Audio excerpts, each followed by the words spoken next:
시청자 여러분 안녕하십니까. 뉴스데일리 베스트 민앵커입니다. 자, 우리 옛말에 미꾸라지 한 마리가 웅덩이를 흐린다는 말이 있습니다. 요즘 이재명의 행태를 보면 저는 딱 이 말이 떠오르는데요. 도대체 이재명 따위가 뭘 하고 대한민국 정책 수준을 나락으로 떨어뜨리고 있는지, 또 이재명 따위가 뭘 하고 대한민국의 사법 시스템을 농락하고 있는지 미꾸라지 한 마리 때문에 혼란스러운 요즘이 아닐 수 없습니다. 오늘 전해진 속보에 따르면 이재명의 검찰 소환 조사를 두고 신경전이 또다시 시작됐습니다. 이재명은 오는 12일 검찰 출석을 통보했지만 검찰은 이번 주 중 출석해야 한다는 입장을 밝혔는데요.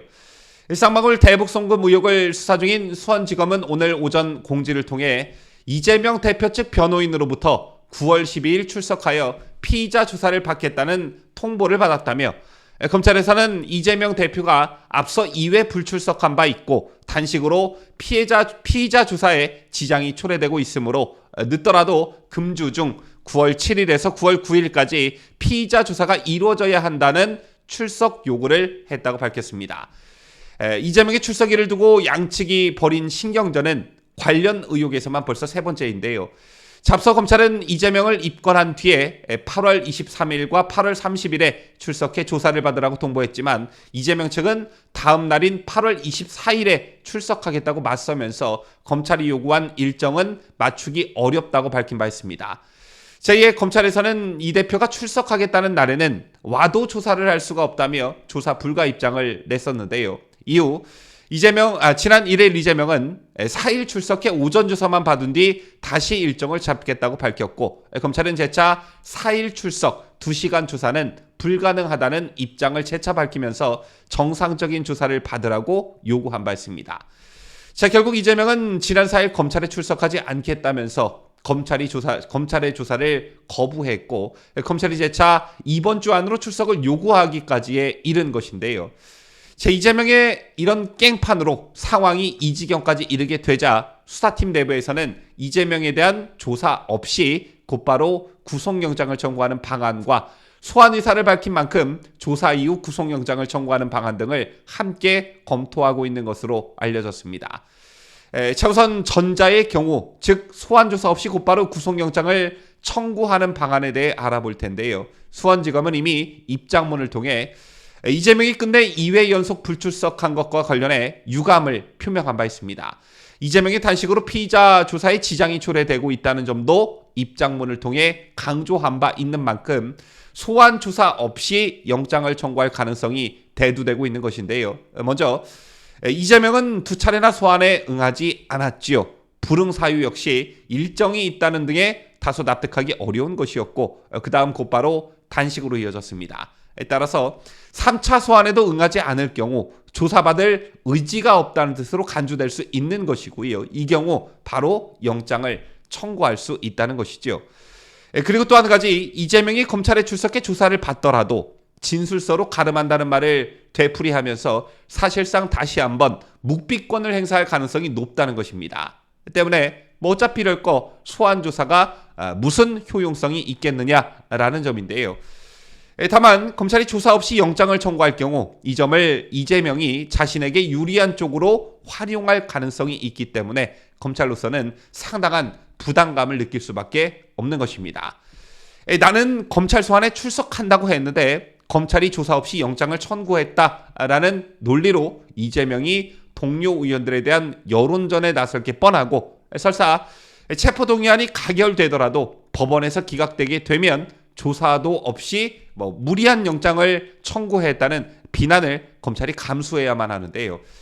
이게 이재명 단식으로 인한 검찰의 딜레마인 것이고, 이재명의 노림수가 바로 여기에 있는 것입니다. 아까 제가 미꾸라지 한 마리가 웅덩이를 흐리고 있다는 말씀을 드렸는데, 이와 동시에 미끌미끌거리는 미꾸라지 한 마리가 법망을 요리조리 피해가고 있는 것과 같은 모양새입니다. 잔머리에 능한 이재명이라는 사실 여러분들도 익히 잘 알고 계실 텐데요. 이래 죽어도 저래 죽어도 어차피 죽게 돼 있는 이재명이지만 그 과정이 정말 짜증스럽기 그지없습니다. 이런 가운데 이재명이 단식의 명분으로 내세운 것 중 하나가 바로 후쿠시마 오염 처리수였죠. 알려졌다시피 이재명은 지난 4일 런던 협약과 런던 의정서에 가입한 88개국에 후쿠시마 문제와 관련해 이른바 친서를 보냈었는데요. 이게 외교적 자해였다는 비판이 일었었지요. 우선 첫째, 국제해사기구 IMO는 이미 방류 행위는 런던 의정서상 금지된 투기로 보기 어렵다는 등 내용의 법률 검토를 마친 것으로 나타났습니다. 이게 의미하는 바는 국제법 학계에서는 이미 논란이 어느 정도 마무리된 사안에서 이재명이 뜬금없이 국제기구 차원의 행동을 요구한 것이고, 그래서 얻는 국익이 실익이 도대체 뭐냐라는 것인데요. 런던 의정서에 따르면 투기는 해상에서 선박, 항공기, 플랫폼 및 인공해양 구조물로부터 의도적으로 발생하는 폐기물 또는 기타 물질의 해양으로의 처리 행위로 정의됩니다. 따라서 핵심 쟁점은 일본이 육지에서 바다로 뚫은 1km짜리 해상 터널을 인공해양 구조물로 볼 것인지, 일본의 방류가 해양, 즉 바다를 대상으로 하는지 여부로 압축되는데요. 이것과 관련해 IMO는 일본의 해저 터널이 인공해양 구조물도 아니고 방류 또한 바다를 향한 처리 행위에 해당하지 않는다는 의견을 냈습니다. 육지에서 연결된 시설은 런던 의정서의 적용 대상이 아니다는 것이고, 또한 방류된 폐기물이야 물론 바다로 향하겠지만 육지에서부터 이어지는 파이프라인은 엄밀히 말해 바다에 있다고 말할 수 없다는 이유에서입니다. 따라서 국제해사기구 IMO가 이미 위에서 설명해드린 이유 등으로 일본의 방류 행위는 런던 의정서상 금지된 투기로 보기 어렵다는 등의 내용의 법률 검토를 마친 상황에서 이재명이 친서를 보내 도대체 뭘 하겠다는 거냐, 이런 비판에 직면하게 된 것이고, 더 직설적으로 뻘짓이라는 것이죠. 그리고 또 한 가지, 이재명이 사용한 친서라는 용어도 논란입니다. 외교적으로 친서란 한 나라의 원수가 다른 나라의 원수에게 보내는 공식적인 서한을 의미합니다. 물론 사전적 의미로는 몸소 쓴 편지라는 뜻도 있지만, 이번 발송은 공당의 대표가 88개국 정부 수반급 인사에게 보낸 공식적 문서였기 때문에 친서라는 용어가 부적절하다는 것인데요. 실제 이재명은 국내 기자회견 등에선 친서를 발송했다고 홍보했지만 막상 88개국에 전송한 문서에선 이를 서한이라고만 지칭했습니다. 따라서 국내 정치적 목적으로 친서라는 용어를 활용한 것이다 라는 비판이 나오고 있는 것이고요. 아주 중요한 점 또 한 가지, 이재명의 이런 무식한 행동으로 국제사회에서 우리나라가 어떻게 비춰질까라는 점입니다. 이 때문에 외교적 자해 행위라는 말이 나오고 있는 것인데요. 저제 외교부가 유감을 표명하는 일이 있었지요. 외교부는 국가 외교 행위의 단일성 측면에서 헌법상 행정부의 고유 권한이 재차 존중되지 않아 유감스럽다고 밝혔습니다. 깜빵 안 가려고 뺑기 쓰는 건 국내에서 개딸들을 상대로만 할 것이지, 이걸 국제사회까지 확장함으로써 외교 행위의 단일성이 깨지게 됐다, 이건데요. 이재명이 국가에 해치는 해악이 얼마나 큰지 알 수 있는 그런 대목이 아닐까 생각합니다. 그런가 하면, 이재명이 국회에서 단식을 하고 또 개딸들을 불러 촛불 집회니 뭐니 하면서 시끄럽게 하는 것과 관련한 국회 내 불만 여론이 겉으로 표출되는 일이 있었습니다. 지금 보시는 글은 국회 직원과 보좌관들만이 글을 올릴 수 있는 페이스북 페이지 여의도 옆 대나무 숲에 올라온 글인데요. 왜 국회 내에서 촛불 집회를 하는 거냐? 누가 본다고?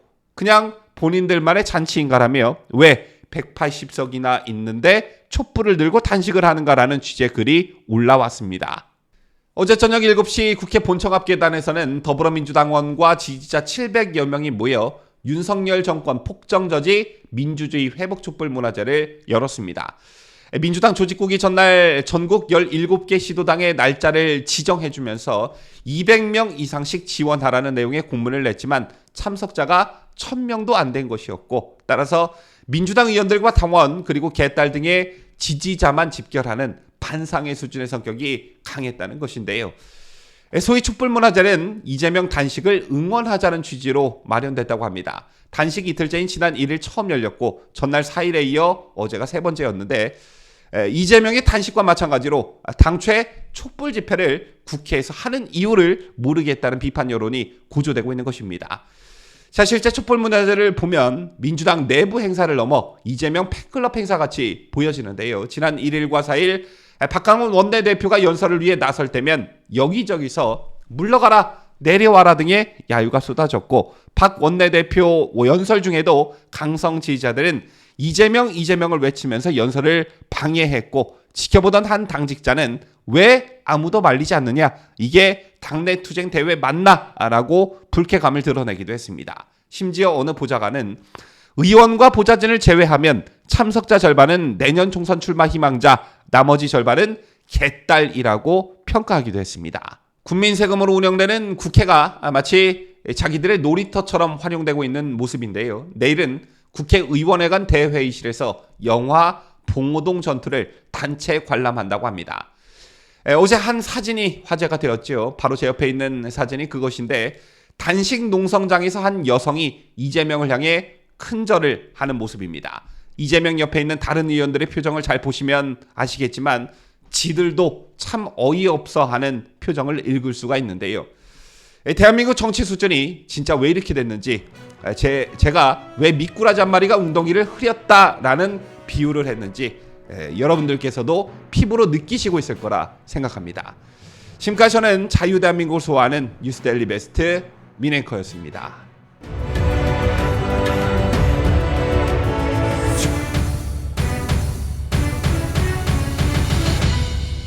함께해요. 뉴스데일리 베스트.